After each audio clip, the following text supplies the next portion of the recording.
நேயர்கள் அனைவரையும் ஜெயா பிளஸ் தொலைக்காட்சியினுடைய ஏனென்ற கேள்வி விவாத நிகழ்ச்சிக்காக நான் உங்கள் அனைவரையும் வரவேற்கின்றேன். இந்நிகழ்ச்சியில் நாம் இன்னைக்கு பேச போகிற மிக முக்கிய தலைப்பு திமுக அரசாங்கத்தினுடைய வாக்குறுதிகள் மட்டுமல்லாமல் அவர்களுடைய அறிவிப்புக்கான பலன் என்ன. உண்மையிலேயே 3 ஆண்டுகளில் 6 லட்சம் பேருக்கு வேலைவாய்ப்புகள், வெற்று அறிவிப்புகளை வெளியிடும் விளம்பர அரசு, இந்த தலைப்பில் நம்ம பேச போகிறோம். அரசாங்கம் என்பது மக்களுக்கு கொடுக்கிற வாக்குறுதி. திமுகவினுடைய வாக்குறுதிகள் ஆட்சி முடிவதற்கு இன்னும் எஞ்சிய குறிப்பிட்ட காலம்தான். இன்றைக்கு கிட்டத்தட்ட 4வது ஆண்டில் காலெடுத்து வைக்கக்கூடிய ஒரு சூழலை 3 ஆண்டுகள் நிறைவடைந்த போதும் இவற்றையெல்லாம் அவர்கள் எப்படி நிறைவேற்ற போகிறார்கள்? ஒவ்வொரு விஷயத்தையும் நாம் ஜெயா ப்ளஸ் விவரித்து கொண்டிருக்கிற போது அரசினுடைய தரவுகளுக்கும் ப்ராக்டிக்கலாக கள யதார்த்தம் ரொம்பவே மாற்றமாக இருக்கிறது. அந்த அடிப்படையில் 3 வருஷத்தில் 6 லட்சம் பேருக்கு வேலைவாய்ப்பு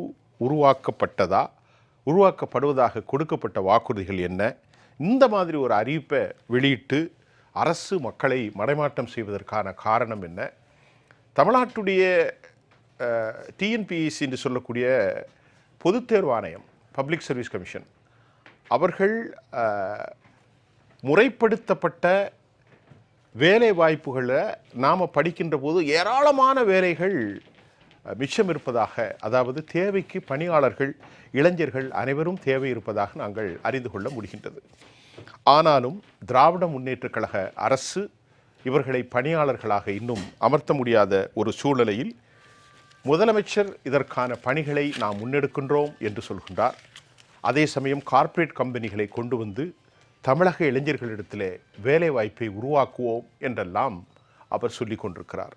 ஒரு அரசின் வேலைகளுக்காகத்தான் இளைஞர்கள் போராடுகிறார்கள். கொரோனா போன்ற காலங்களில் செவிலியர்கள் தங்கள் உயிருக்கு போராடி துச்சமனம் மதித்தது கூட தற்போது அவர்களுக்கு வெளியே அனுப்பப்பட்டிருக்கிறார்கள். பெர்மனண்டாக அரசின் வேலைகள் மறுக்கப்பட்டிருக்கிறது. இந்த சூழ்நிலையில் 6 லட்சம் பேருக்கு எப்படி வேலை வாய்ப்பை கொடுக்க போகிறார்கள்? இந்த அறிவிப்புகள் என்ன? நம்ம கல்வியாளர்கள் பலர் நம்மோடு இன்றைய நிகழ்ச்சியிலே கலந்திருக்கிறார். அவர்களை நான் வரவேற்க நிகழ்ச்சிக்கு செல்வோம். முதல்ல அஇஅதிமுகவினுடைய தோழர் இளந்தமிழ் ஆர்வலன் அவர்கள் எம்மோடு வெளிப்புற படப்பிடிப்பினோடு இணைந்திருக்கிறார். இளந்தமிழ், நான் உங்களை வரவேற்கிறேன், வாருங்கள். வணக்கம். பேராசிரியர் மாறன் அவர்கள் எம்மோடு இணைகிறார். ஐயா வாருங்கள். வணக்கம். கல்வியாளர், எழுத்தாளர் ஐயா பாஸ்கரன் கிருஷ்ணமூர்த்தி. வணக்கம். டிஎன்பிஎஸ்சியினுடைய போட்டித் தேர்வு, அதற்காக ஒரு மிகப்பெரிய நிர்வாகத்தை நடத்தி கொண்டிருக்கக்கூடிய மரியாதைக்குரிய நடராஜன் சுப்பிரமணியன் சார், வாங்க. உங்கள் அனைவரையும் நான் வரவேற்கிறேன். முதல்ல நடராஜ் சுப்பிரமணியன்ட்டு ஆரம்பிச்சிடும். நான் கேள்வி ஒன்றும் இல்லை. நண்பர் மாறன் அவர்கள் இப்பொழுது இணைகின்றார், அவர்கிட்ட கேட்போம். சரியாக சொல்லிட்டேன். இந்த தலைப்பில் எப்படி பேச போகிறீங்க? இப்போ அந்த 6 லட்சம் பேருக்கு வேலை வாய்ப்புகள் 3 ஆண்டுகளில் என்ன நடந்திருக்கு சொல்லுங்கள். உண்மையிலேயே 21லேருந்து இது ஹாரம் 24 ஆச்சு, சொல்லுங்கள். ஸோ 21 வந்து ஒரு 17 எக்ஸாம் கால்ஃபார் பண்ணியிருந்தாங்க. சரி. டிஎன்பிஎஸ்சியை பொறுத்தளவு மொத்தம் ஒரு 1941 காலி பணியிடங்களுக்கு. அதாவது இந்த கவர்மெண்ட் வந்த புதுசில் அந்த முதல் வருடம் வந்து பார்த்திங்கன்னா அவங்க வந்து டெட் ஸ்லோ. டிஎன்பிஎஸ்சி வந்து பார்த்திங்கன்னா சேர்மன் இல்லை, லாஸ்ட் 2 இயர்ஸாக சேர்மன் இல்லை. நீங்கள் போன முறையும் சொன்னீங்க. ஆமாம், இந்த கருத்தை 8 மாதத்துக்கு முன்னாடி. கண்டிப்பாக. அப்போது 2021 இவங்க ஆட்சிக்கு வந்த முதல் வருஷம் வந்து பார்த்திங்கன்னா இவர்களுடைய காலி பணியிடங்கள் இவர்கள் நிரப்பியது 1951. 2021 1951. Very good. 2வது வருஷம் வந்து பார்த்தீங்க அப்படின்னா ஒரு 17 எக்ஸாம் கால்ஃபார் பண்ணியிருந்தாங்க, 27 எக்ஸாம் கால்ஃபார் பண்ணியிருந்தாங்க. முதல் வருஷம் 7, 2வது வருஷம் வந்து ஒரு 27 எக்ஸாம் கால்ஃபார் பண்ணியிருந்தாங்க. ஸோ அப்போ வந்து பார்த்தீங்கன்னா ஒரு 3358 போஸ்ட்டு, 3358 வந்து பார்த்தீங்கன்னா ஆஸ் பர் டிஎன்பிஎஸ்சி அவங்களுடைய வெப்சைட். அப்புறமா இப்போ கரண்ட் இயரில் வந்து பார்த்தீங்க அப்படின்னா அவர்கள் வந்து மொத்தமாக ஒரு 1600 சம்திங். இப்போ மொத்தமாக பார்த்தீங்க அப்படின்னா உங்களுக்கு ஒரு 6868 போஸ்ட் தான் வந்து பார்த்தீங்கன்னா டிஎன்பிஎஸ்சி மூலமாக உண்மையாக நேர்மையான வழியில் இவர்கள் ஃபில் பண்ணியிருக்கிறார். நேர்மையான வழி சொல்ல முடியாது, உண்மையாக ஃபில் பண்ணியிருக்கிறது வந்து பார்த்தீங்கன்னா இதுதான். இது போக காவல்துறையை பொறுத்தளவு கான்ஸ்டபிள் வந்து பார்த்தீங்கன்னா ஒரு 600 பேர் அண்ட் எஸ்ஐ வந்து ஒரு 400 பேர். ஏராளமான போஸ்ட் வெயிட்டிங்ல இருக்கு. 1,30,000 மேலே தேவை இருக்கு. 19,000 20,000 மேலே தேவை இருக்கு. எவ்வளோ எடுத்திருக்காங்க? எஸ்ஐ வந்து வெறும் 400. சரி. கான்ஸ்டபிள் வெறும் 600, ஒரு 1000 தான். 1000 பேர். அண்ட் டீச்சர்ஸ் ரெக்ரூட்மெண்ட் போர்டை பொறுத்தளவு வந்து பார்த்தீங்க அப்படின்னா சொல்வதற்கு மிகவும் வந்து ஒரு வேதனையான ஒரு விஷயம். இந்த அரசாங்கத்தால் அறிவிக்கப்பட்டு தேர்வு அறிவிக்கப்பட்டு இந்த அரசாங்கத்தால் தேர்வு நடத்தப்பட்டு இந்த அரசாங்கத்தால் பணியமர்த்தம் செய்யப்படுறதுங்கிற ஒரு டீச்சர் கூட கிடையாது பள்ளி கல்வித்துறையில். இவங்க வந்து 6000 டீச்சர்னு சொல்லி சொல்கிறாங்க. நீங்கள் வந்து கான்ட்ராக்ட் பேசிஸில் போடுறது, அப்புறம் வந்து பிடிஏ மூலமாக போடுறது, அதெல்லாம் வந்து கணக்கில் நம்ம செய்யக்கூடாது. இதை விட ஒரு பெரிய கொடுமை என்ன? கான்ட்ராக்ட் அரசு வேலையே கிடையாது. அது எப்படி நம்ம பேச முடியும்? அரசு வேலை என்னங்கிறது தான் பிரச்சனை. சிஎம் ஆஃபீஸில் சிஎம் ஃபெல்லோஷிப்னு சொல்லிட்டு ஒரு 25 பேருக்கு மாதம் 75,000 சம்பளம்னு சொல்லி கான்ட்ராக்டை 2 வருஷம் வேலை போடுறாங்க. அது வந்து எந்த அடிப்படையில் சிஎம் ஆஃபீஸே இவங்க பிரைவேட்டைசேஷன் பண்ணிட்டாங்களா அப்படிங்கிற ஒரு கேள்வி அங்கே வருது. 75,000 மாத சம்பளம், 75,000 சிஎம் ஃபெல்லோஷிப் ப்ரோக்ராம்ங்கிறாங்க. 2 வருஷம் வேலை, அதுக்கப்புறம் கிடையாது. அதுக்கு 2 வருஷத்துக்கு அப்புறம் அந்த பையன் எங்கே போவா? அக்னிபாத், தமிழ்நாட்டு அக்னிபாத். நம்ம வந்து மத்திய அரசாங்கம் ஒன்று சொல்கிறோம் அப்படின்னா அது கடுமையாக நம்ம எதிர்க்கிறோம். நடராஜன், வட இந்தியாவில் அக்னிபாத், திமுகவின் அக்னிபாத் அப்படி எடுத்துக்கலாமா? அதான் இப்போ கடந்த 3 வருடமாக போட்டி, அதாவது நம்முடைய தேர்வாணையங்கள் மூலமாக, தமிழ்நாடு அரசு பணியாளர் தேர்வாணையமாக இருக்கட்டும், காவல்துறை தேர்வாணையமாக இருக்கட்டும், நம்முடைய மருத்துவ பணியாளர் தேர்வாணையமாக இருக்கட்டும், இந்த தேர்வாணையங்கள் மூலம் டீச்சர்ஸ் ரெக்ரூட்மெண்ட் போர்டு இதன் மூலமாக இவர்கள் தேர்வு அறிவித்து, இவர்களால் அறிவித்து, நம்ம teachers recruitment board PG teacher 2000 பேர் அப்பாயின் பண்ணாங்க. பட் தேர்வை அறிவித்தது 2021 பிப்ரவரி மாதம் அதிமுக அரசாங்கம். ஸோ அப்படி பார்க்கும்பொழுது 10,000 தாண்டாது. 10,000 தாண்டலை அப்படிங்கும்பொழுது இவர்கள் எதை வைத்து 6 லட்சம் சொல்லி சொல்கிறாங்க அப்படிங்கிறது வந்து பார்த்தீங்கன்னா உண்மையிலேயே மிகப்பெரிய ஒரு ஆச்சரியமாக இருக்கிறது. முக்கியமான தேர்வாணையங்களில் தலைவர் இல்லை. டிஎன்பிஎஸ்சியில் தலைவர் கிடையாது. 2 வருஷம் இப்போ தான் புதுசாக தலைவர் அப்பாயின் பண்ணியிருக்கிறாங்க. இன்னொரு முக்கியமான விஷயம், இவங்க தேர்வு நடத்துகிற விதமும் வந்து பார்த்தீங்கன்னா மாணவ மாணவிகளை வந்து இனிமேல் எதுக்கடா இந்த எக்ஸாம் நம்ம எழுதுறோம் அப்படிங்கிற மனநிலைக்கு கொண்டு செல்கிற அளவுக்கு தேர்வு நடத்துகிறாங்க. லாஸ்ட் வீக் சனிக்கிழமை ஒரு குரூப் 2 எக்ஸாமினேஷன் நடந்துச்சு. அதில் அப்போ தான் நடத்தியிருந்தாங்க. ஸோ அப்படி இருக்கும் பொழுது ஒரு 3 லட்சம் வேகன்சி நாங்கள் ஃபில் பண்ணுறோம். அப்புறம் ஒரு 75,000 சாலை பணியாளர்கள் நாங்கள் ஃபில் பண்ணுறோம். நீர்நிலை பணியாளர்கள் 75,000 ஃபில் பண்ணுறோம். அறங்காவலர்கள், கோயில் அறநிலையங்களில் வந்து பார்த்தீங்கன்னா லிஸ்ட்டே இருக்கு. ஸோ அப்போ வந்து பார்த்தீங்கன்னா 5 லட்சம் 6 லட்சம் வேகன்சி ஃபில் பண்ணுறோன்னு சொன்னவங்க இதுவரைக்கும் வந்து ஒரு முழு, அதாவது ஒரு பெர்மனன்ட் ஜாப், ஒரு போட்டித் தேர்வு மூலமாக அப்படிங்கிற மாதிரி வெறும் 10,000 தான். இதை விட இன்னொரு முக்கியமான விஷயம் என்ன அப்படின்னா, ஆவினில் வந்து நாங்கள் டிஎன்பிசி மூலமாக ரெக்ரூட் பண்ணுறோம். நாங்கள் நகராட்சிகள், இந்த ஊராட்சிகள் இவங்களுக்கு டிஎன்பிசி மூலமாக ரெக்ரூட் பண்ணுறோம். நாங்கள் எதுவுமே பண்ணலை. தூய்மை பணியாளர்கள், தூய்மை பணி ரொம்ப முக்கியமாக தூய்மை பணி. நீங்கள் எஸ்எஸ்சி எக்ஸாமினேஷன் சென்ட்ரல் கவர்மெண்ட்டில் எஸ்எஸ்சி எக்ஸாமினேஷனில் தூய்மை பணியாளர்களுக்கு எக்ஸாம் நடத்துறாங்க. இங்கே வந்து பார்த்தீங்க அப்படின்னா ஸ்கூலில் வந்து பார்த்தீங்க அப்படின்னா டீச்சர்ஸ் இல்லை அப்படிங்கிறத விட ஸ்கூலில் வந்து ஒரு வாட்ச்மேன் கிடையாது, ஸ்கூலில் வந்து தூய்மை பணியாளர் கிடையாது. ஸ்கூலில் வாட்ச்மேன் இருந்தால் மட்டும்தான் ஸ்கூலை வந்து கண்காணிக்க முடியும். அந்த குழந்தைகள் டாய்லெட்டுக்கு போகிறது எப்படி இருக்கும்? ரொம்ப கஷ்டம். எவ்வளோ இன்ஃபெக்ஷன் வரும். எந்த கவர்மெண்ட் ஸ்கூலில் டாய்லெட் நீட்டாக இருக்குன்னு சொல்ல முடியும்? ஒரு 500 பிள்ளைகள் இருக்கிற ஸ்கூலில் தொடர்ந்து சின்ன பிள்ளைகள் இருக்கும். ஆமாம், கழுவிக்கிட்டே இருக்கணும். இன்ஃபெக்ஷன் ஏற்பட்டு யூரினரி ட்ராக்ல ப்ராப்ளம் வந்து யூராலஜியில் போய் கன்சல்ட் பண்ணால் இது என்ன சார் மருந்து? அப்போ என்னன்னா ஸ்கூலில் ஹெச்எம் இருந்தால் தானே தூய்மை பணியாளர் இருக்கிறாங்களா இல்லையா தெரியும். HM போஸ்ட்டே vacant. 500 பள்ளிகளை வந்து ஹெச்எம் போஸ்ட்டே வேக்கண்ட் சொல்லி சொல்கிறாங்க. ஸோ அப்படி இருக்கும் பொழுது எந்த ஒரு துறையிலையுமே வந்து வேலைகள் அவ்வளோ சீக்கிரம் நடைபெறுவதில்லை. கடந்த ஒரு 6 மாதங்களுக்கு முன்னால் மருத்துவத்துறையில் டைப்பிஸ்டாக வேலை பார்த்த ஒருத்தர் நம்முடைய ராயப்பேட்டை அரசு மருத்துவமனையில் வேலை பார்த்தவர், டைப்பிஸ்டாக வேலை பார்த்த ஒருத்தர் 10 மாதமாக அவருக்கு சம்பளம் வரவில்லை. பாருங்க, லாஸ்ட் குரூப் 4ல் டைப்பிஸ்டாக ஜாயின் பண்ணவர். அவரும் வந்து பார்த்தீங்கன்னா ஹையர் அஃபிஷியலுக்கு லெட்டர் கொடுக்குறாரு, சிஎம்சிக்கு லெட்டர் கொடு, எதுவுமே நடக்கல. கடைசி வந்து சூசைட் பண்ணி இறந்து போயிட்டார். ஐயோ, எவ்வளோ பெரிய குடும்பம். அவரோட ஒய்ஃப் வந்து பார்த்தீங்கன்னா கதறாங்க. அது செய்தியாக்கப்பட்டிருக்காதே. டிவியில் ஏதோ ஒரு டிவியில், எந்த டிவின்னு தெரியாது, ஏதோ ஒரு டிவியில் நியூஸ் வருது. இதுக்காக தான் நீங்கள் இவ்வளோ கஷ்டப்பட்டு படிச்சிங்களான்னு சொல்லி அவங்க ஒய்ஃப் வந்து பார்த்தீங்கன்னா அழுறாங்க. ரொம்ப கவலைக்குரிய. ஸோ அப்போ என்ன அப்படின்னா, கஷ்டப்பட்டு ஒரு குரூப் 4ல் எவ்வளோ சம்பளம் கொடுத்துருவாங்க? டைப்பிஸ்ட்டுக்கு ஒரு 20,000 சம்பளம் கொடுத்துருவாங்க. 20,000 ரூபா சம்பளத்துக்கு அவ்வளோ கஷ்டப்பட்டு படித்து 5 வருஷம் படித்து வேலைக்கு போன ஒருத்தர், அவருக்கு வந்து பார்த்தீங்க அப்படின்னா சம்பளம் 10 மாசமாக கொடுக்கல அப்படிங்கிறது தான் அவருக்கு பரிசாக கிடைத்து அவர் தற்கொலை செய்து கொண்டார். நடராஜன், இப்போ என்ன கேள்வின்னா, நீங்கள் சொன்ன மாதிரி அந்த ஃபிகர் 6,724, இந்த 75,000 நியமனத்திற்கான ஆயத்த பணிகள் சொல்கிறாங்க இல்லையா, இந்த 75,000 போஸ்ட்டு, அது எந்த போஸ்ட்டுன்னு சொன்னீங்க நீங்கள்? 75,000 75 மக்கள் நல பணியாளர் சொன்னாங்க, சாலை பணியாளர் மொத்தத்தை இன்க்ளூட்ஸ். இப்போது இந்த தேர்வு வாரியங்களில் 34,384 பேர் பல்வேறு அரசு துறைகளில், உள்ளாட்சி பட்ட அரசு துறைகளில் ஒரு 33,655, 68,039 பேர்னு அரசு கணக்கு சொல்லுதுயா. நீங்கள் சொல்கிறது 6,000. அவன் 100% சொல்றாங்க, நீங்க 10% தான் சொல்றீங்க.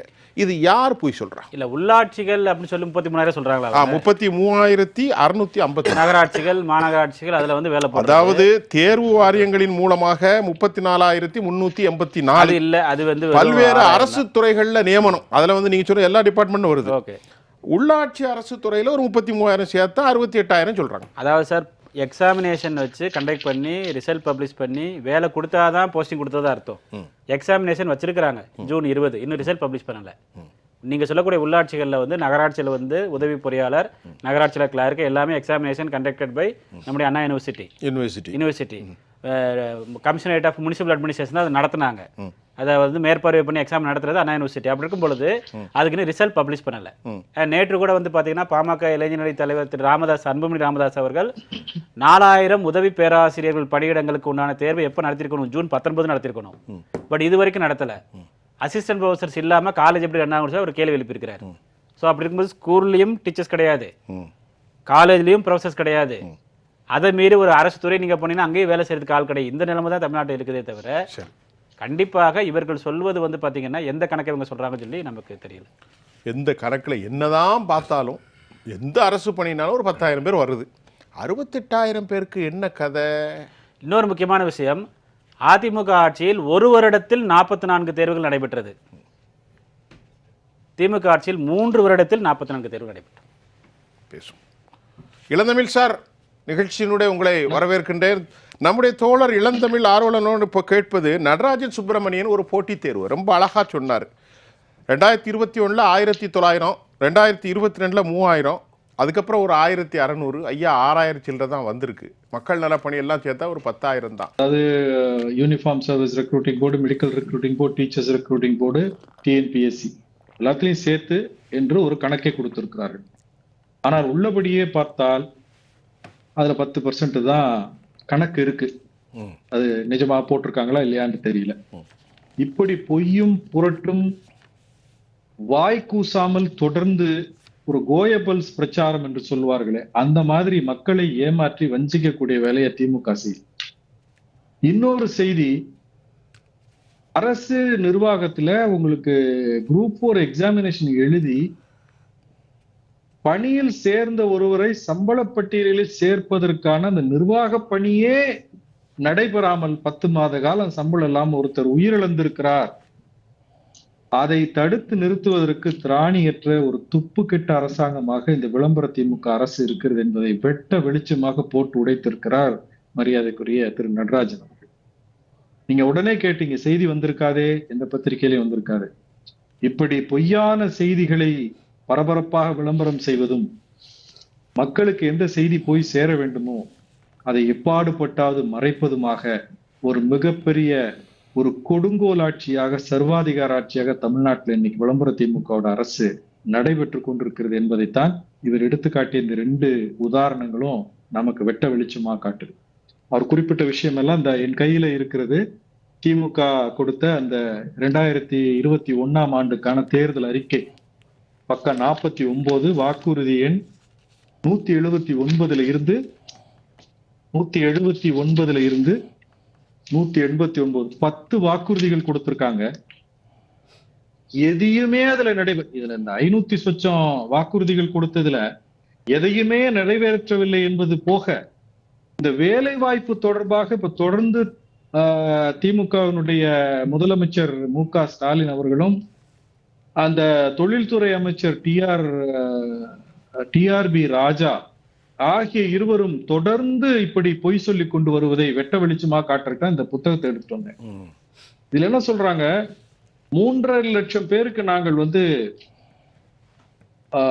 அரசு அலுவலகங்களிலே 2021 ஸ்டாட்டிஸ்டிக்ஸ் படி காலியிடமாக இருக்கக்கூடிய 3 லட்சம் இடங்களிலே இளைஞர்கள் நியமிக்கப்படுவார்கள். புதிதாக வேலை வாய்ப்பு எதுல சொல்றாங்க, 2 லட்சம் வேலை வாய்ப்பு எதுல சொல்றாங்கன்னா, நீர்நிலைகள், ஆறுகள், குளங்கள், ஏரிகள், ஓடைகள் உள்ளிட்ட அனைத்து நீர்வளங்கள், வனவளங்கள் உள்ளிட்டவற்றை பாதுகாக்க ஒரு 75,000 பேரை 12ஆம் வகுப்பு தேர்வு பெற்ற 75,000 பேரை கொடுப்போம். 30,000 பேர் அதுல பெண்களுக்கு கொடுப்போம். அடுத்து சாலை, பாலங்கள் உள்ளிட்ட அனைத்து பொது சொத்துக்களையும் பாதுகாப்பதற்காக 75,000 பேர், அதுல 30,000 பெண்களுக்கு இடம் கொடுப்போம். 1.5 லட்சம். 25,000 பேர் அறநிலையத்துறையில் இருக்கக்கூடிய வழிபாட்டு தலங்களுக்கும் திருக்கோயில்களுக்கும் பாதுகாப்பாக 25,000 இளைஞர்கள், மக்கள் நல பணியாளர்களாக 25,000 இளைஞர்கள் என்று இளைய பெண்கள் என்று இதுல சொல்லியிருக்காங்களே, எதையாவது ஒன்றை நிறைவேற்றி இருக்கிறார்களா? எவ்வளவு பெரிய பித்தலாட்டத்தை திமுக அச்சடித்து கொடுத்து விட்டு மக்களை ஏமாற்றி வாக்கு பெற்று அரசியல்ல வந்து ஆட்சியில வந்து உட்கார்ந்து கொண்டு இன்றைக்கு கொஞ்சம் கூட வாய் கூசாமல் கூசாமல் இப்படி பொய் புரட்ட சொல்லி கொடுக்கிறவர்களுக்கு என்ன தண்டனை கொடுத்தால் தகும் என்பதைத்தான் மக்கள் மிக தீவிரமாக யோசிச்சு கொண்டிருக்கிறாங்க. நிறைய செய்திகள் இருக்கு இவர்களுடைய பித்தலாட்டத்தை சொல்லுவதற்கு. நீங்க காலியிடம் பாத்தீங்கன்னா காவல்துறையாக இருக்கட்டும், பள்ளிக்கல்வித்துறை எடுத்துக்கிட்டீங்கன்னா எத்தனையோ பள்ளிகளுக்கு தலைமை ஆசிரியர்கள் இல்லாத சிக்கல் இருக்கு. அதே மாதிரி சட்டத்துறையில பாத்தீங்கன்னா நீதிபதிகள் இல்லாம வேறு சில பணிகளுக்கு அந்த மினிஸ்டீரியல் பணிகள் என்று சொல்வார்கள், பிற வேலைகளை செய்யக்கூடிய இடத்துல இருக்கக்கூடிய சிக்கல் இருக்கு. இப்படி ஏகப்பட்ட இடங்கள்ல இருக்கும் பொழுதும் கூட இன்னொரு அவலத்தை பாத்தீங்கன்னா ஒரு 211 பேராசிரியர்கள், அந்த பேராசிரியர் பணிக்கு செல்லக்கூடிய தகுதி பெற்றவர்கள் 211 பேர் தமிழ்நாட்டில் இருக்கக்கூடிய ஒரு 2,500 கல்லூரிகள்ல பேராசிரியர்களா பல இடங்கள்ல வேலை செய்யக்கூடிய ஒரு மிகப்பெரிய மோசடி நடந்திருக்கே திமுக அரசாங்கம். அதன் மேலாவது ஏதாவது உருப்படியான நடவடிக்கை எடுத்திருக்கிறாங்களா என்றால், இந்த அரசாங்கம் எவ்வளவு மோசமான நிர்வாக திறமையை கொண்டு இந்த மக்களை வஞ்சித்து பிழைப்பு நடத்தி கொண்டிருக்கிறார்கள் என்பதைத்தான் இதுல ரொம்ப தீவிரமா நாம பார்க்க வேண்டிய செய்தியாக இருக்கிறது. மாறன் சார் வாங்க. மாறன் சார், இப்போ நம்முடைய கல்வியாளர் நடராஜ் சுப்பிரமணியன் ஒரு சில விஷயத்தை சொன்னார். அதில் ரொம்ப மன இறுக்கமான ஒரு விவகாரத்தை உளவியல் ரீதியாகவே எனக்கு பாதிக்கப்பட்டது. இவ்வளோ படித்து 10 மாதமாக போராடி தற்கொலை செய்து கொண்டார். ரொம்ப கஷ்டம். இப்போ நானும் நிறைய இந்த நிகழ்ச்சிக்கு வருவதற்கு 3 மணி நேரம் ப்ரிப்பேர் பண்ணக்கூடிய ஒரு ஆள். அவர் சொன்னதை பார்த்தீங்கன்னா ரொம்ப 2 பேருமே ஒரு நபர் கூட முன்ன பின்னல. இந்த 6,000 சில்லரை தான் வந்திருக்கு. மக்கள் பணியாளர்கள் ஒரு 4,000. இப்போ அரசு சொல்லக்கூடிய இந்த 6 லட்சத்துக்கு கனவே நம்ம கற்பனை இல்லை. அமெரிக்காவில் ஃபிலடெல்ஃபியாவும் நாங்கள் உசிலம்பட்டியில் இருக்கோம். தொலை இங்கேருந்து சத்தம் போட்டால் கேட்குமா? அப்படி இருக்கு. அதை தான் நம்முடைய இளந்தமிழ் சொல்றார் நடராசன். இல்ல அதாவது நீங்க சொல்லுங்க, இப்படி ஒரு அரசாங்கம் மக்களின் நம்பிக்கை பெற்றது எப்படி சொல்லலாம் சார்? அதாவது நான் என்ன சொல்றேன்னா, அதாவது டேட்டா அனலிட்டிக்ஸ்ங்கிறது மிக முக்கியமான விஷயங்க. ரைட்டு. அதை ரொம்ப கேப்பபிளாக அவங்க ஹேண்டில் பண்ணியிருக்காங்க. எப்படி அப்படின்னா, உங்களுக்கு government Tamil Nadu public service commission அவங்க லாஸ்ட் 2-3 இயர்ஸ் தான் அவங்க கணக்கு சொல்கிறாங்க. தென் தமிழ்நாடு போலீஸ் அகாடமியில் மெடிக்கல் சர்வீசஸ் டிஆர்பி மூலமாக 32,774 போஸ்டிங்ஸ் அவங்க போட்டிருக்குன்னு சொல்கிறாங்க. இது யாருக்குன்னா எனக்கும் தெரியாது, அவருக்கும் தெரியாது. அவர் எங்கிறது டேட்டா, நான் ஒரு கவர்மெண்ட் சோர்ஸ் டேட்டா தான் எடுத்துகிட்டு வந்திருக்கேன். எனக்கும் ஆத்தென்டிகேஷன் இது என்னன்னு தெரியாது. ஆனால் 32,774 டேட்டா சொல்கிறாங்க, இந்த 4 போர்டுலேயும் சொல்கிறாங்க இல்லைங்களா. தென் என்ன பண்ணுறாங்க, லோக்கல் பாடிஸு கவர்மெண்ட் செக்டருடைய கார்பரேட் இருக்குல்ல, Tamil Nadu public news print limited இந்த மாதிரி கம்பெனிஸ் 32,790 பேர் சொல்கிறாங்க. இதுதான் ஆக்சுவலாக கவர்மெண்ட்டுடைய பெர்ஃபார்மன்ஸ். சரி, அதுக்கு மேலே அவங்க என்ன சொல்கிறாங்க அப்படின்னா, நீங்கள் இப்போ ப்ரைவேட் செக்டர்ஸ் கம்பெனிஸ் இருக்காங்க. ஆமாம். இப்போ ப்ரைவேட் செக்டர்ஸ் கம்பெனினா இன்றைக்கி ஏன் அதை நான் சொல்கிறேன் அப்படின்னாக்க, ஒரு எம்பசைஸ் பண்ணுறேன் அப்படின்னா, நம்மளுடைய ஸ்டேட் ஜிடிபி எவ்வளோ, நம்ம இந்தியாவிலே பார்த்தோம்னா ஸ்டேட் ஜிடிபி பார்த்தோம்னாக்க தமிழ்நாடு இது நான் லாஸ்ட் 2 இயர்ஸ் 3 இயர்ஸ் மட்டும் நான் பேசலை, 1991 நான் பேசுகிறேன். 1991 நம்மளுடைய ஸ்டேட் ஜிடிபியினுடைய க்ரோத் ரேட் ஸ்டீப்லி இன்க்ரீஸ்டு. அப்போ இயர் பை இயர் உங்களுக்கு ஸ்டேட் ஜிடிபி இருந்தால் தான் உங்களுக்கு ப்ரொடக்டிவிட்டி இருக்கும். கண்டிப்பாக ப்ரொடக்டிவிட்டி இருந்தால் தான் மேனுஃபேக்சரிங் இருக்கும். அப்போ மேனுஃபேக்சரிங் இருக்கும்போது ஜாப் ஆப்பர்ச்சுனிட்டிஸ் ஸ்கோப் இருக்கும். அப்போ நீங்கள் ப்ரைவேட் செக்டர்ஸ்னுடைய கான்ட்ரிபியூஷன்ஸ் வெரி ஹை. அவங்க ப்ரைவேட் செக்டர்ஸ் எவ்வளோ சொல்கிறாங்க அப்படின்னா, நான் என்ன சொல்கிறேன்னா, இன்றைக்கி மேனுஃபேக்சரிங் செக்டராக இருக்கலாம், இல்லை சர்வீஸ் செக்டராக இருக்கலாம், சாஃப்ட்வேர் இண்டஸ்ட்ரியாக இருக்கலாம், பேங்கிங் இருக்கலாம். நான் ஏன்னா அவர் கோச்சிங்கில் இருக்கிறாரு, நான் டீச்சிங்கில் இருக்கேன், ரெக்ரூட்மெண்ட்டில் இருக்கிறேன், நான் கேம்பஸ் ரெக்ரூட்மெண்ட் நான் பார்த்துக்கிட்டு இருக்கேன். ஏன்னா இது அவங்க பீரியடில் உள்ள campus recruitment corporates private companies public sector companies public செக்டர்னா அவங்கள்ட்ட சேர்க்கவே இல்லை, சென்ட்ரல் கவர்மெண்ட் சேர்க்கல. Private sectors, multinational banking sectors நான் சொல்கிறேன் இல்லையா, இவங்க எல்லாம் ரெக்ரூட் பண்ணுறாங்க இல்லையா. இந்த ரெக்ரூட்மெண்ட்டோடைய ஸ்டாட்டிஸ்டிக்ஸ் தான் அவங்க கொடுக்குறாங்க. அந்த ஸ்டாட்டிஸ்டிக்ஸ் அவங்க நான் என்ன கேட்குறேன் திருமாறன், ஒரு அரசு வேலை என்பது தனி. இல்ல அரசு, நான் என்ன கேட்குறேன், நீங்க அரசு இல்ல நான் என்ன கேட்குறேன், இந்த எஃப்டிஏங்கிற ஒரு கான்செப்டே 91க்கு அப்புறம் தான் வந்துச்சு. அதுக்கு முந்தைய யூனியன் கார்பைடு ஆலைண்டு ஆண்டர்சனால 1984 அப்பெல்லாம் இது பேசப்படலை. இப்போ ஒரு அரசாங்கம் தனது மேனிஃபெஸ்டோ கொடுக்கும்போது நாங்கள் வேலை வாய்ப்பை, நான் என்ன கேட்குறேன், இப்போ இல்ல நான் கேட்குறேன், அப்போ நான் கேட்குறேன், மிஸ்டர் மோடி சொன்னார் இல்லையா, ஆண்டுக்கு 2 கோடி போண்டா போடுறது வேலைன்னு எல்லாரும் சொன்னீங்கல்ல, இப்போ அதை ஏற்றுக்கிடுவோமா? இல்ல நான் கேட்கிறேன் பதில் சொல்லுங்க. இருங்க அவருக்கு ஆண்டுக்கு 2 கோடி அப்படின்னா 1 கோடினா அவங்க என்ன பண்ணோம், அவங்களுக்கும் இந்த ரைட்ஸ் இருக்குது. இந்த பிரைவேட் செக்டர் கம்பெனிஸோட ரெக்ரூட்மெண்ட் இருக்கு இல்லையா, இந்த recruitment not only for the state government. Exactly. இவங்க ஒரு ஸ்டேட் கவர்மெண்ட் தான் இவங்க ஷேர் பண்றாங்க. அவங்க 24 ஸ்டேட் 26 ஸ்டேட்ல ரெக்ரூட்மெண்ட் அவங்க சொல்லலாம், தப்பே கிடையாது. அவங்க பீரியட்ல ஜாப் கிரியேஷன் பண்ணிருக்காங்க through the private companies, banking sector. நீங்க பப்ளிக் செக்டர் நீங்க சொல்லும்போது தான் நீங்க நேஷனலைஸ்டு பேங்கா இருக்கலாம், இல்ல வந்து பப்ளிக் செக்டர் பேங்கிங்கா இருக்கலாம். இந்த மாதிரி வந்து பப்ளிக் செக்டர் கம்பெனிஸ் அவங்க கொடுக்கும்போது அந்த கணக்கு சென்ட்ரல் கவர்மெண்ட் உடைய யூபிஎஸ்சியா இருக்கலாம், நீங்க வந்து ஸ்டாஃப் செலக்ஷன் கமிஷனா இருக்கலாம், இந்த மாதிரி combined service examination, railway recruitment board, இந்த மாதிரி இருக்கும்போது அவங்க அந்த கால்குலேஷன் கொடுக்கணும். அதனால வந்து எனக்கு தெரிஞ்சு இந்த வந்து ஒரு 60,000ங்கிறது வந்து என்னன்னாக்கா பெரிய அச்சீவ்மெண்ட் இல்லதான். ஆனா பட் 60,000 அவங்க எஃபோர்ட் போட்டிருக்காங்க. அப்பார்ட் ஃப்ரம் தட் அவங்க என்ன சொல்றாங்க அப்படின்னாக்க பிரைவேட் செக்டர்ஸ் என்ன பண்றாங்கன்னா கம்பைன்ட் ரெக்ரூட்மெண்ட் சொல்றாங்க. Yes exactly. இன்னைக்கு வந்து எம்எஸ்எம்இ சொல்ற மைக்ரோ ஸ்மால் மீடியம் என்டர்பிரைசஸ் இருக்காங்க, ஒவ்வொரு ஹப் இருக்குது, கிளஸ்டர் பண்றாங்க. கிளஸ்டர் பண்ணி நான் ரெக்ரூட்மெண்ட் டிரைவ் நான் பார்த்திருக்கேன். இது வந்து கவர்மெண்ட் வந்து one of the part, but MSME இருக்காங்க இல்லையா, அவங்க தான் வந்து பெரிய மேஜர். இல்ல கவர்மெண்ட் இல்ல, let me know something. I wanted to ask you please kindly explain me. Government என்ன பார்ட்? இப்ப பிரைவேட் ஒரு எம்எஸ்எம்இ இருக்குன்னா நான் சொல்றேன், the policy to be merged with international community. MSME வந்து ஒரு ஃபங்க்ஷனிங் ஆகுது அப்படின்னா, ஒரு ஸ்மூத் ஃபங்க்ஷனிங் ஆகுது, ஒரு large scale industry smooth functioning ஆகுது, ஈஸ் ஆஃப் டூயிங் பிசினஸ் ஒன்று சொல்றீங்க. அதுக்கு அடுத்தது உங்களுடைய பாலிசி ஸ்கீம்ஸ் வந்து சப்போர்ட் பண்ணுது, இங்க உள்ள கிளைமேட் வந்து உங்களுக்கு சப்போர்ட் பண்ணுது. நான் என்ன சொல்றேன்னாக்க இவங்க இதை பயன்படுத்தி சொல்றாங்க, அவங்களும் அதை சொல்லி இருக்கணும். previous government. யாரு சொல்லணும்? previous government. ஆமா, உங்க பீரியட்ல நீங்க செஞ்சிருக்கீங்களா? Are you feel that any kind of the politicism?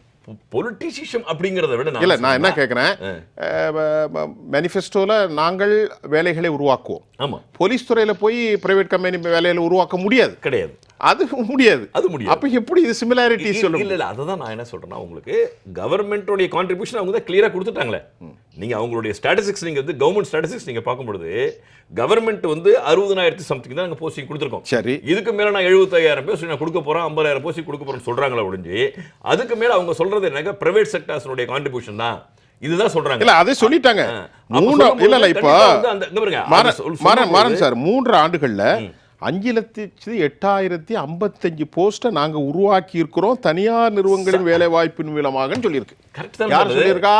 Government சொல்லியிருக்கு. சொல்றது கரெக்ட் தானே சார்? அது அவங்க கவர்மெண்ட் பீரியட்ல அது நடந்திருக்குது, அவங்களுடைய அட்வைசரியில, அவங்களுடைய ஃபங்க்ஷனிங்ல, அவங்களோட சப்போர்ட்டிங்ல இன்ஸ்டிடியூஷன் நடக்குது, இண்டஸ்ட்ரீஸ் நடந்துகிட்டு இருக்குது, அதனால ரெக்ரூட்மெண்ட் வந்து கொடுக்குறாங்க அப்படிங்களா? அப்ப நான் ஒரு கேள்வி கேட்கறேன், கேளுங்க. திரு மாறன் கேட்க முடியாது, மத்தவங்க காங்கிரஸ்காரங்க இருந்தா கேட்கலாம். மாறன் வந்து பொலிட்டிக்கலா இல்ல. அப்ப இதே ஃபார்மேட் மத்திய அரசுக்கும் அப்ளை ஆகும். மோடி வந்து மோடி வந்து ஆண்டுக்கு 2 கோடி உருவாக்குனது உண்மைதான் சொல்றேன் நான். இல்ல இல்ல, அதுதான் அந்த ஸ்டாட்டிஸ்டிக்ஸ் நீங்க கொடுங்க. நான் என்ன கேக்குறேன், இதே statistics can be applied for all sectorial persons. Modi disclosed the media. நான் என்ன சொல்றேன், நான் we created the 2 crores job in every year. How can you deny? இல்ல அவங்களும் சொல்லிருப்பாங்க. நீங்க வந்து நீங்க அத நீங்க கால்குலேஷன் எடுங்க.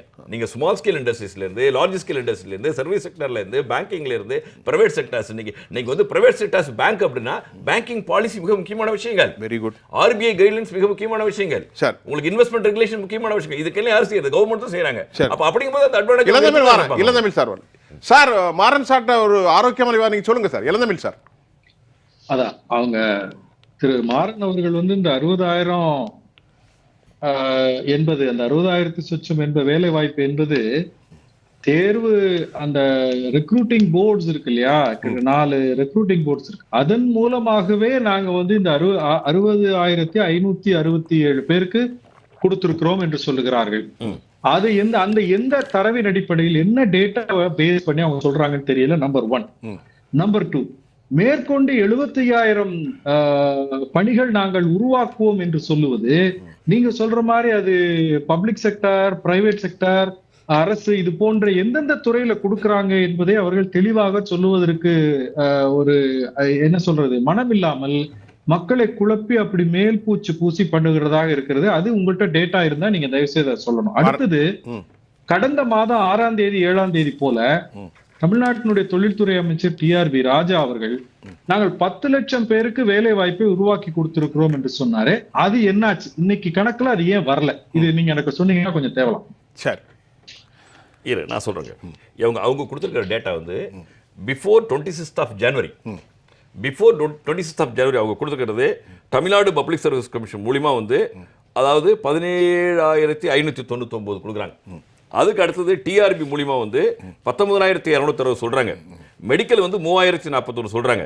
தமிழ்நாடு போலீஸ் வந்து 6,688 சொல்றாங்க. இது எல்லாம் அவங்க சொல்ற ஸ்டாட்டிஸ்டிக்ஸ் தான். திரு நடராஜன் தமிழ்நாடு போலீஸ் 1000 தான் சொல்றாரு. 600 + 400 அவங்க கொடுத்திருக்க டேட்டா இது. அதான் நான் வந்து எனக்கு டேட்டா எனக்கு நான் பண்ணல. நான் வந்து அவர் கேட்டாருங்க இல்லையா, ப்ரொபோஸ்ட் அவங்களுடைய பிளான் என்ன அப்படிங்கறத, நான் ப்ரொபோஸ்ட் பிளான் வந்து they have already given the agenda. இது அது வந்து அவங்க பட்ஜெட்டட் பண்ணிருக்காங்க. அவங்க ஆக்சுவல் அச்சீவ் பண்றாங்களா என்ன எனக்கு தெரியாது. It's a copy from government network. நடக்கல, அதுதான் நான் சொல்ல வர்றது. பாஸ்கர் சார், இப்போ நம்ம ஒரு முக்கியமாக 2 நம்முடைய நாம் இளந்தமிழ் ஆர்வலனும் பேராசிரியர் மாறனும் கூட சில தரவுகளை பகிர்ந்துக்கிட்டாங்க. இப்போ நீங்கள் உங்களுடைய கருத்தை வைங்க. முதல்ல உங்களுக்கே தெரியும், கொள்கை ரீதியாக நான் அரசு எது சொன்னாலும் அப்படியே ஏற்றுக்கொள்பவன் எப்போவுமே. அது மத்திய அரசாக இருந்தாலும் மாநில அரசாக இருந்தாலும் அரசு தருகிற தரவுகளை அப்படியே ஏற்றுக்கொள்பவன். ஆனால் நான் இப்போ கேள்வி கேட்பது அரசு இல்லை, நான் கேள்வி கேட்பது தரவுகளை தான். இப்போ நீங்கள் பார்த்தீங்கன்னாக்க ஆனாலும் அரசு தான் நோக்கும், தரவுகள் தனியாக பேசாதில்ல. இல்லை நான் சொல்கிறது தரவுகளை தான், அரசு இல்லை. ஏன் சொல்கிறேன்னா என்னோட ஒரு அனுபவத்தை இங்கே நான் சொல்கிறேன், சரிங்களா.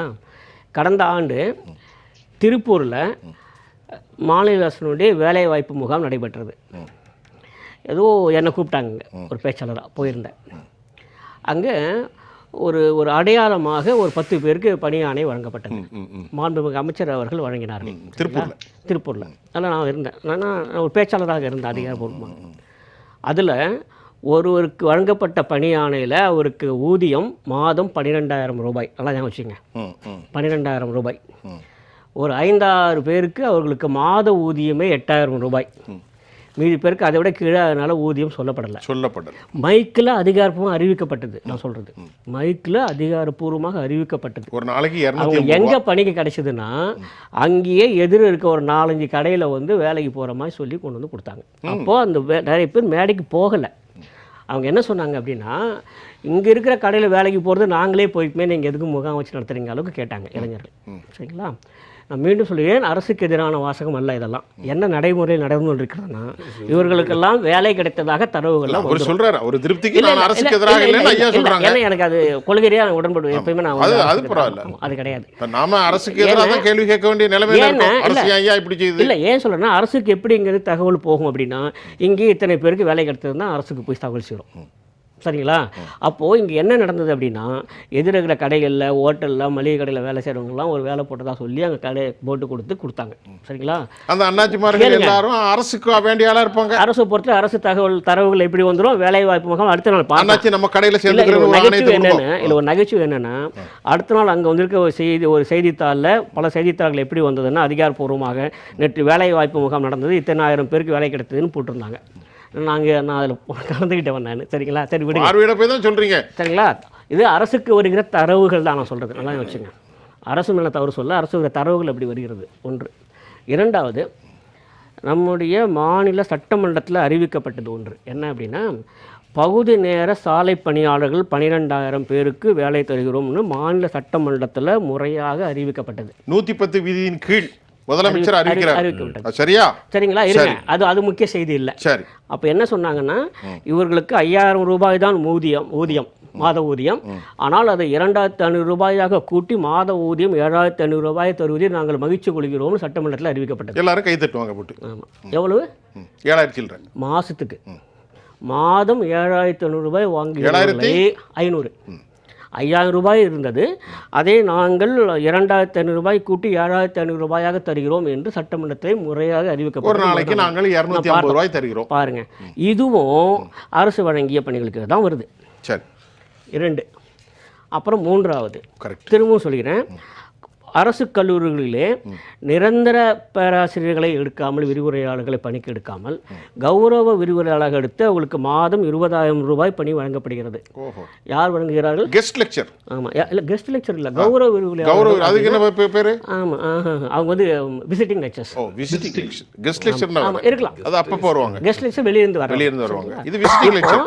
கௌரவ விரிவுரையாளர்கள் என்று அரசே வந்து மாதம் தொகுப்பூதியமாக 20,000 ரூபாய் தான் வழங்குகிறார்கள். இதுவும் அரசு தருகிற பணி தான். எவ்வளவு வாங்குறாங்க? 20,000 ரூபா மாசத்துக்கு. ஒரு பேராசிரியர் வாங்குறது 20,000 ரூபா. இதுவும் அரசியல் ஆமா. அரசு ஆனால் பணியில வருது. முறையாக இவர்கள் அரசின் மூலம் அரசு பணி பெற்று உள்ளே சென்றால் ஒரு மாதத்துக்கு குறைந்தபட்சம் 60,000 20,000 வரையில் அவருக்கு தந்திருக்க வேண்டும். பேசிக்கே ஆனால் 20,000 ரூபாய் தான் அவருக்கு தரப்படுகிறது. சரிங்களா?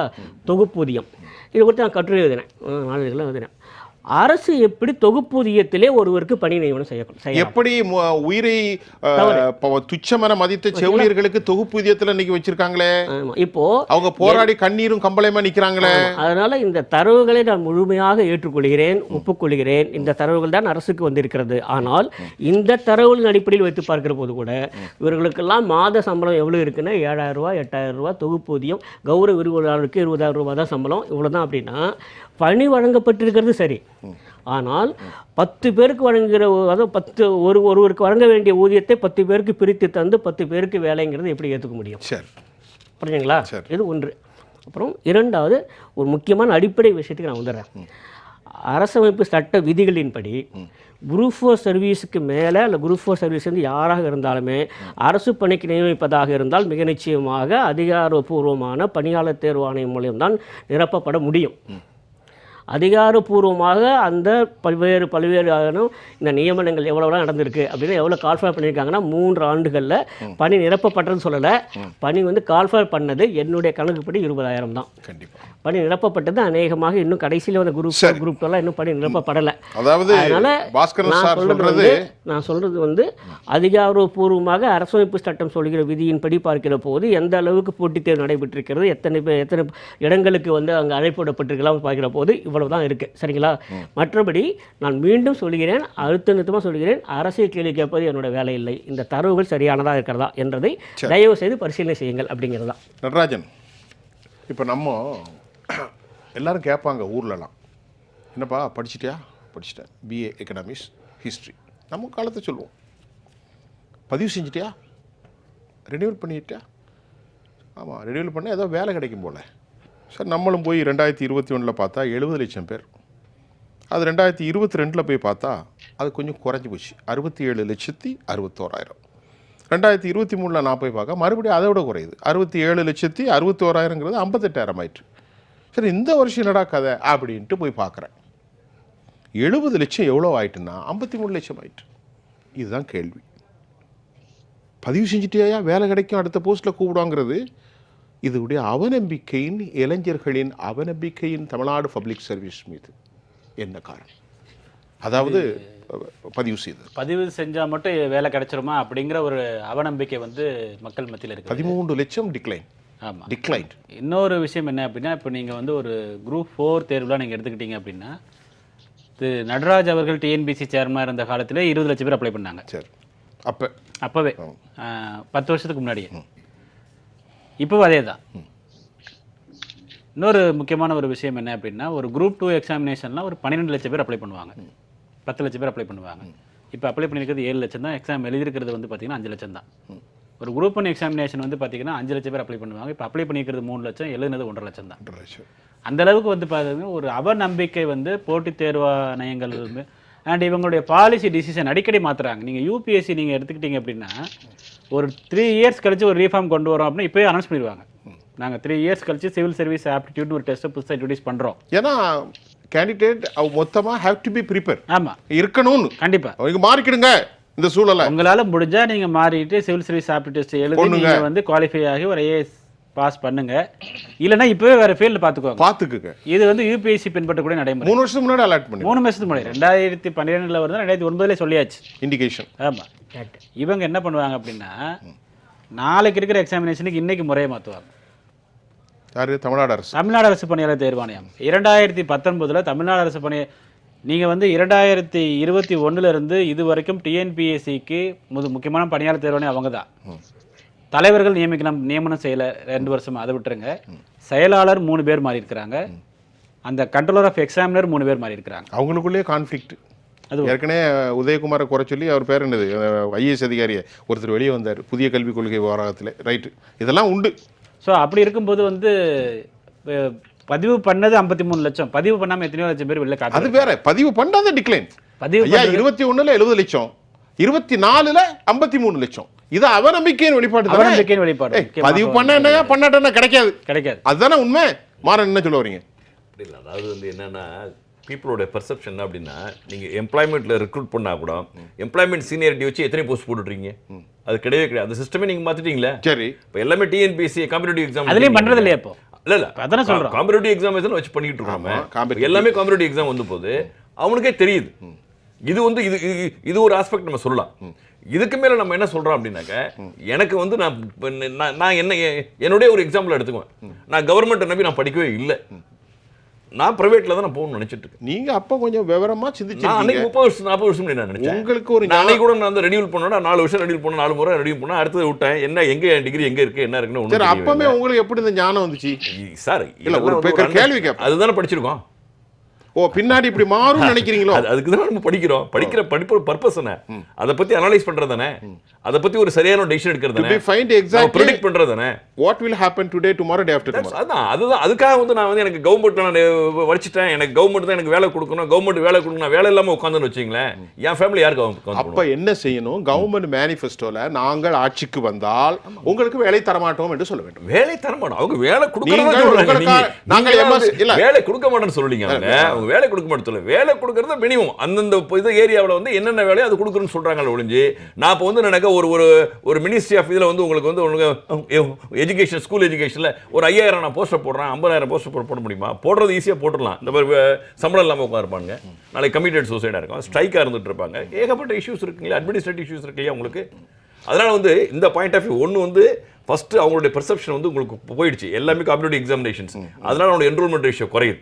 அதுக்கு அடுத்தது வந்து என்ன அப்படின்னாக்க இது ஒன்று. அதுக்கு அடுத்ததுனாக்க நான் வந்து பிரைவேட் செக்டர்ஸ், நீங்கள் பிரைவேட் செக்டர்ஸுடைய இப்போ பாருங்க, நீங்கள் கவர்மெண்ட்டினுடைய ரேஷியோ 40,000 60,000, பிரைவேட் செக்டரோட ரேஷியோ வந்து எனக்கு 5 லட்சம் 6 லட்சம் 5 லட்சம் வருது. அப்போ you see the comparatives. Yes, அப்போ கம்பேரிட்டிவ் பண்ணும்போது உங்களுக்கு வரும் கண்டிப்பாக வாழ்க்கையில் வந்து நிறைய சேஞ்சஸ். என்ன தெரியுமா, the policy should be transparency. Now I'm asking to the concerned authority, they must come the relevant officer create பண்ணணும். நாங்கள் வந்து மேனிஃபெஸ்டோ கொடுத்தோன்னா மேனிஃபெஸ்டோ எப்படி கிரியேட் பண்ணுவோம்? ஜாபை கார்பரேட் கம்பெனிலேருந்து ஜாப் பண்ணுவோம். எங்களுக்கு இவ்வளோ கொடுக்க முடியாது, பாலிசின்னு சொல்லணும். பொதுமக்கள்கிட்ட போய் நாங்கள் ஆட்சிக்கு வந்தால் ஒரு 60 லட்சம் வேலைகளை உருவாக்கி விடுவோம்னா, பட் டோட்டலி ஜெனரலாக நான் people have been cheated. Any political parties using the same strategies, which is not only the ruling government. Any ruling any political parties, நான் வந்து பயாஸ்ல நான் பேசுறேன், any political parties using the same strategies. So யாரா சொல்லுங்க, நான் கொடுத்தா scheme அதிகமாக கொடுக்குறேன், நீங்கள் கொடுத்தா ஸ்கீம் அதிகமாக, இப்படியே ஸ்கீமை கொடுத்து அதை கொடுத்து தான் நம்ம இன்றைக்கு நம்ம எல்லாரையும் முட்டாளாக்கிட்டு இருக்க முடிஞ்சு, யாருமே வந்து இன்டெலெக்சுவல் ஆக்குறது வழியே இல்லாமல் இருக்குது. இன்டெலெக்சுவல் ஆக்கணும். நீங்கள் இன்டெலெக்சுவல் ஆக்கணும்னா அவனை திங்க் பண்ண வைக்கணும், அவனை கொஸ்டின் கேட்க வைக்கணும், அடுத்தது வந்து ஃபியூச்சர் போக வைக்கணும். இப்படி இருந்தால் மட்டும்தான் நம்ம வந்து சேஞ்ச் பண்ண முடியுமோ ஒழிஞ்சு, நம்ம இதே மாதிரி வந்து நம்ம பண்ணிட்டு இருந்தோம். நான் வந்து மேனிஃபெஸ்டோட நான் சொல்லிட்டேன் அப்படின்னா ஒரு பார்ட்டி மட்டும் சொல்லியிருக்கா? இன்னைக்கு almost all the political parties those who are into the elections, everyone showing மேனிஃபெஸ்டோல யார் இல்லன்னு சொல்லுங்க, எல்லாரும் சொல்லிருக்காங்க. சார் சொல்லுங்க, எல்லாமே நீங்க சொல்லுங்க. அதாவது ஸ்டாட்டிஸ்டிக்ஸுக்கும் டேட்டாவுக்கும் ஒரு நூல் இலையிலான வித்தியாசம் இருக்குங்க. டேட்டா என்னன்னு கேட்டீங்கன்னா, ஒரு உதாரணத்துக்கு சொல்றேன். 100 கோடி ஜனத்தொகை இருக்கக்கூடிய இந்தியாவில் ஒரு 20 லட்சம் குற்றவாளிகள் இருக்காங்கன்னு வச்சுக்கோங்க. ஒரு உதாரணத்துக்காக நான் சொல்றேன். அது 2%. இப்ப இலங்கை மாதிரி ஒரு சின்ன நாடு, 1 கோடி தான் பாப்புலேஷன், அதுல வந்து 5 லட்சம் பேர் குற்றவாளிகள்னா அது எத்தனை % வருது? 5% வருது. இப்ப இத நீங்க இழிவா சொல்லணும்னு நினைச்சீங்கன்னா பாரு, உங்க நாட்டுல 5% குற்றவாளிகள் இருக்கு, எங்க நாட்டுல 2% தான் இருக்குன்னு சொல்லிக்கலாம். உயர்வா சொல்லணும்னு நினைச்சீங்கன்னா 100 கோடி பாப்புலேஷன்ல 20 லட்சம் பேர் தான் குற்றவாளிகள், ஆனா 1 கோடி பாப்புலேஷன்ல 5 லட்சம் பேர் குற்றவாளிகள் என்று சொல்லுவதுதான் டேட்டாக்கும் ஸ்டாட்டிஸ்டிக்ஸுக்குங்கான இந்த மேனிபுலேட் பண்ணக்கூடியதுக்கு இருக்கிற ஸ்பேஸ். இப்ப இது நீங்க வந்து சாதகமா பேசணும்னு நினைச்சா இப்படி வேணாலும் பேசலாம். சரி, எதிர்கட்சி வந்து ஒரு கண்டிப்பா கரெக்ட் ஒரு அறிவிப்பை கொடுத்திருக்கிறேன்னு சொன்னால் அவர்கள் அதை நிறைவேற்ற இருக்கிற இடத்துல இருந்தா தான் சரியான இடத்தை நோக்கி கேள்வி கேட்கிறீங்கன்ற அர்த்தம். இல்லைன்னா பீட்டிங் அரவுண்ட் தி புஷ்னு சொல்லலாம், இல்ல பார்க்கிங் அட் தி ராங் ட்ரீன்னு சொல்லலாம். Very good. ஆளுகிறவர்கள் எதை சொல்லி ஆட்சிக்கு வந்தார்கள் என்பதுதான் கேள்வி. இதுல குறிப்பாக வேலை வாய்ப்புக்கு வந்த போது 3.5 லட்சம் அரசு பணிகளை நாங்கள் நிரப்புவோம்னு சொன்னாங்களே, அது நடந்திருக்கா? டேட்டா இருக்கா, ஸ்டாட்டிஸ்டிக்ஸ் இருக்கா? அதான் கேட்குறேன் நடராஜன் சார். இடையில நம்முடைய மாறன் சாரும் இளந்தமிழ் சாரும் பேசினாங்க. நான் உங்கள்கிட்ட கேள்வினா, இப்போ 60 லட்சம் 70 லட்சம் பேர் பதிவில், அப்போ 53 லட்சம் டிக்ளைன் நம்ம பேசிட்டோம். ஆண்டுக்கு 33 லட்சம் பட்டதாரிகள் வெளியே வர்றாங்க. இப்போ இந்த 33 லட்சத்தில் 2019, 20, 21 டிஎன்பிசி எக்ஸாம் ஒன்றும் பெருசாக இல்லை. 2023 ஒரு 6150 குரூப் 2 போஸ்ட்டுக்கு பண்ணாங்க. Group 4 sorry. இப்போ தமிழ்நாட்டில் மொத்தம் 145 அரசு துறைகள் இருக்கிறது, பல டிபார்ட்மெண்ட்ஸ், பொது சாலைத்துறைகள்லாம். இப்போ 14,68,000 பேர் பணியில் இருக்கிறாங்க. ஆண்டுக்கு 80,000 பேர் வேலையில் வெளியேறாங்க, அதாவது ஓய்வு பெற்று அவர்கள் போகிறாங்க. இப்போ தற்போது எல்லா துறையும் நாங்கள் பார்த்தா 5 லட்சம் காலி பணியிடங்கள் இருக்கு, எக்ஸிஸ்டன்ஸ் 5 லட்சம் பேர். ஆனால் அரசு காலியிட பணியிடங்கள் இருந்தாலும் வேலை கொடுக்க மறுக்கிறது திமுக அரசு. இது 100% தரவாக தமிழ்நாட்டு திமுக அரசுக்கு ஜெயா தொலைக்காட்சி இந்த தரவை அப்படியே வைக்கிறது. சொல்லுங்க. அதாவது வந்து காலி பணியிடங்கள் நிரப்பப்படவில்லை, போதுமான காலி பணியிடங்கள் நிரப்பப்படவில்லை என்பது 100% உண்மை. முன்னாடிலாம் வந்து அதிமுக ஆட்சி காலத்திலே இப்போ பார்ப்போம், ஒரு வில்லேஜ் அட்மினிஸ்ட்ரேட்டிவ் ஆஃபீஸர் ஒருத்தர் விஏஓ இருக்கிறாருன்னா ரொம்ப போனால் 2 வில்லேஜுக்கு அவர் இன்சார்ஜாக இருப்பார். இன்றைக்கி ஒரு விஏஓ வந்து 10 வில்லேஜுக்கு இன்சார்ஜாக இருக்கிறார். மொத்தமே வாரத்தில் 7 நாள், சண்டே லீவு, 6 நாள், அதில் 4 நாள் மீட்டிங் நடக்கும். இவங்களுடைய திட்டங்கள், நீங்கள் பொங்கலுக்குன்னா வேட்டி சேலை கொடுக்கணும், ஸோ நிறைய திட்டங்கள். இதில் இன்னொரு முக்கியமான ஒரு விஷயம் என்ன அப்படின்னா, ஒரு சில திட்டங்கள் நம்ம வரவேற்கலாம். பெண்கள் வந்து பஸ்ஸில் இலவசமாக போயிட்டு வந்துக்கலாம். ஸோ அப்போ அந்த போட்டித் தேர்வுக்கு பயிற்சி பண்ணக்கூடிய அந்த பெண்கள் வந்து பார்த்திங்க அப்படின்னா வீட்டில் காசு வாங்காமல் பஸ்ஸில் ஃப்ரீயாக போயிட்டு வந்து கோச்சிங் போயிட்டு வராங்க. இன்னொரு ஒரு சில திட்டங்கள் நான் முதல்வன் திட்டம் மூலமாக என்ன பண்ணுறாங்க, அரசாங்கமே பயிற்சி கொடுக்குது. நீங்கள் அரசாங்கமே பயிற்சி கொடுக்குறீங்க, பெண்கள் இலவசமாக நீங்கள் போயிட்டு வரலாம், எக்ஸாம் நடத்தலையே, அதான் எங்கள் கேள்வி. எக்ஸாம் நடத்தினா தான் அதுக்கு அடுத்து எக்ஸாம் எழுதி வேலைக்கு போக முடியும். ஸோ அப்படி இருக்கும் பொழுது இது நீங்கள் வந்து இது எப்படி இருந்துச்சு தெரியும்னா, அந்த காலத்தில் வந்து நீதி கட்சி ஆட்சியில் இருக்கும் பொழுது நீதி கட்சியில் என்ன பண்ணாங்க, இலவசமாக கல்வி கொடுத்தாங்க யாருமே படிக்கலன்னு சொல்லிட்டு. அப்புறம் வந்து பார்த்தீங்க அப்படின்னா காலேஜ் படிக்கலாம்னு சொல்லி ஆந்திரா யூனிவர்சிட்டி, அண்ணாமலை யூனிவர்சிட்டி ஆரம்பிச்சாங்க. அப்புறம் தான் தெரிஞ்சது பணியாளர் தேர்வானமே இல்லைன்ட்டு. 1924 மெட்ராஸ் சர்வீஸ் கமிஷன். அந்த மாதிரி தான் நீங்கள் வந்து, அதாவது ஒரு கவர்மெண்ட், நம்ம தமிழ்நாடு கவர்மெண்ட் எய்ம் தமிழ்நாடுன்னு ஒரு யூடியூப் சேனல் இருக்குது. அப்புறம் பள்ளி கல்வித்துறையில் வந்து பார்த்தீங்கன்னா தனியாக ஒரு யூடியூப் சேனல் வச்சிருக்காங்க. அண்ட் நான் முதல்வன் இருக்குது. இது போக வந்து பார்த்தீங்கன்னா எஸ்எஸ்சிக்கு ஒரு கோச்சிங் கொடுக்குறாங்க, ரயில்வேக்கு ஒரு கோச்சிங் கொடுக்குறாங்க, டிஎன்பிஎஸ்சிக்கு ஒரு கோச்சிங் கொடுக்குறாங்க, யூபிஎஸ்சி ஒரு கோச்சிங் கொடுக்குறாங்க. நீங்கள் வந்து யூபிஎஸ்சி எஸ்ஐ விட்டுருங்க, மற்ற இது எல்லாத்தையும் எடுத்து நீங்கள் கோச்சிங் தான் கொடுக்குறீங்களே தவிர அதை எழுதி வேலைக்கு போகிறதுக்கு உண்டான அரசு தேர்வுகள் நீங்கள் நடத்துறது கிடையாது. தேர்வை நடத்தினாலும் கடந்த 3 வருடம் நீங்கள் பார்த்தீங்க அப்படின்னா மிகப்பெரிய ஒரு அநீதி தேர்வர்களுக்கு இழைக்கப்பட்டிருக்கிறது. ரொம்ப முக்கியமாக என்ன அப்படின்னா 3 வருடங்கள் 2 வருடங்களுக்கு ஒரு முறை நடக்கக்கூடிய அந்த குரூப் 4 குரூப் 2 ரொம்ப ஃபேமஸான எக்ஸாம், அந்த தேர்வை இவர்கள் ஒழுங்காக நடத்தவில்லை. குரூப் 4 தேர்வில் ஆங்கிலம் படித்தவர்கள் முழுவதுமாக நிராகரிக்கப்பட்டிருக்கிறார்கள். குரூப் 2 தேர்வில் தமிழ் கேள்விகளை கடினமாக வைத்து தமிழ் மீடியம் ஸ்டூடெண்ட்ஸை முழுவதுமாக நிராகரிக்கப்பட்டிருக்கிறார்கள்.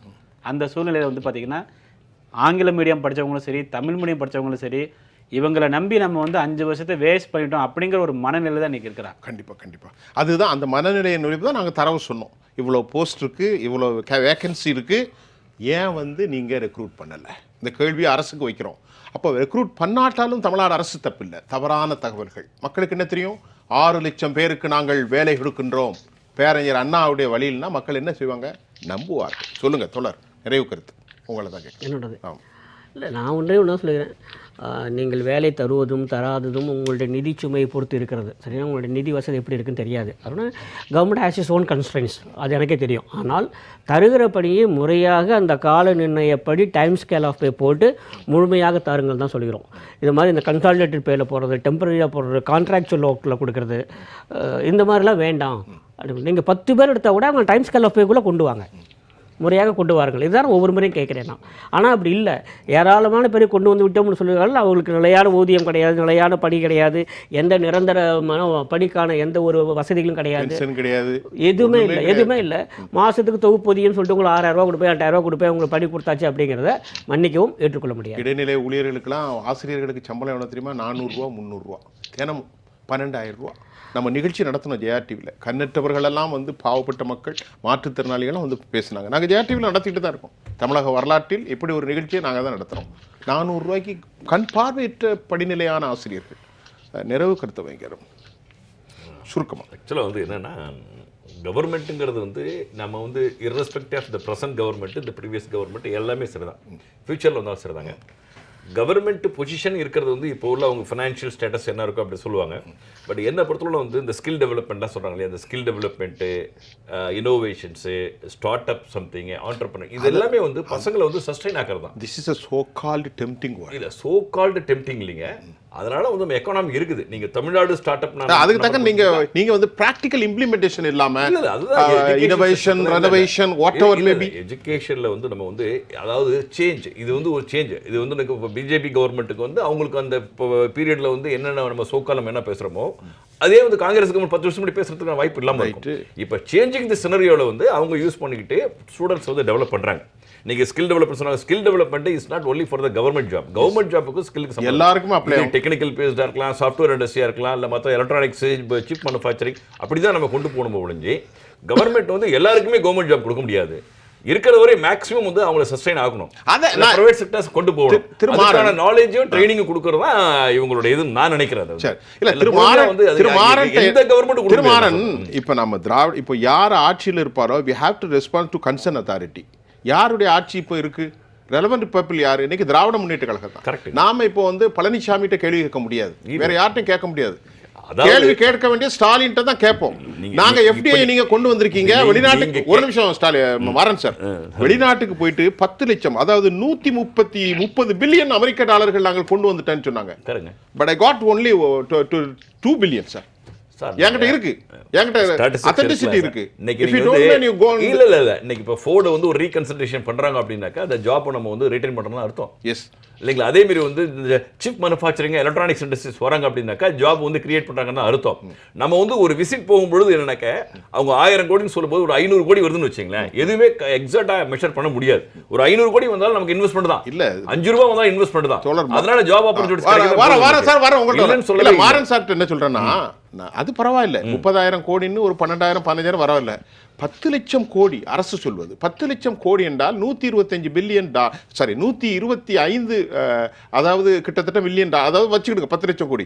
ஆனால் இங்கே அரசு நமக்கு தமிழ்நாட்டுக்கு வந்த நிதி ஆதாரம் என்பது 21,000 கோடி. அப்போ மலைக்கும் அடுக்குள்ளது.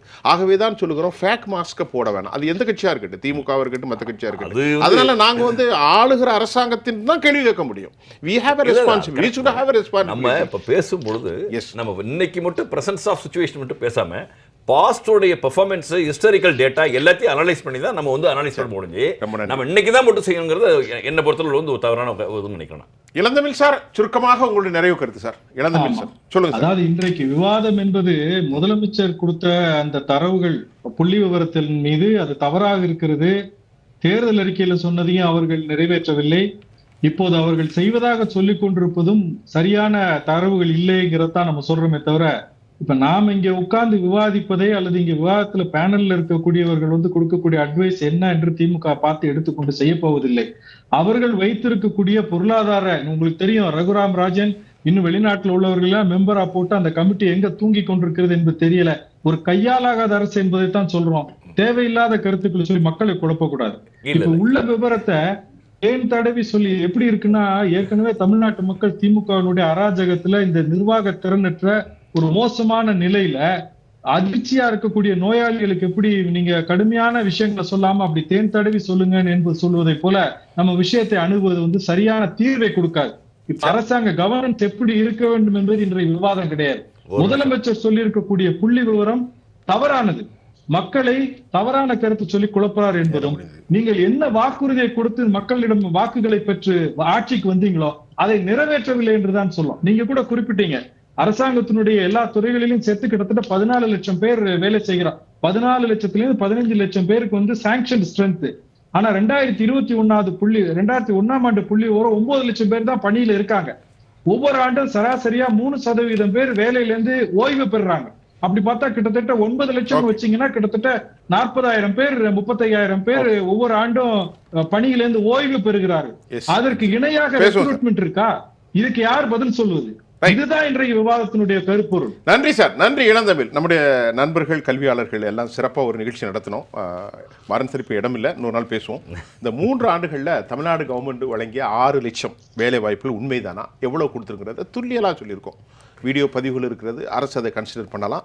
எல்லாமே தரவுகளின் மூலம், அரசு தரவுகளின் மூலமே நாங்கள் கொடுத்திருக்கின்றோம். அந்த அடிப்படையில் எம்முடைய கல்வியாளர்களாக மிகச்சிறந்த ஆளுமைகளாக எங்களோடு கலந்து கொண்ட பேராசிரியர் மாறன் அவர்களுக்கும், போட்டித் தேர்வு வழிகாட்டினர் நடராஜன் சுப்பிரமணியன், கல்வியாளர் பாஸ்கர் கிருஷ்ணமூர்த்தி, அதிமுகவின் சார்பில் இளந்தமிழ், உங்கள் அனைவருக்கும் நான் உளப்பூர்வமான நன்றியை தெரிவித்துக் கொள்கிறேன்.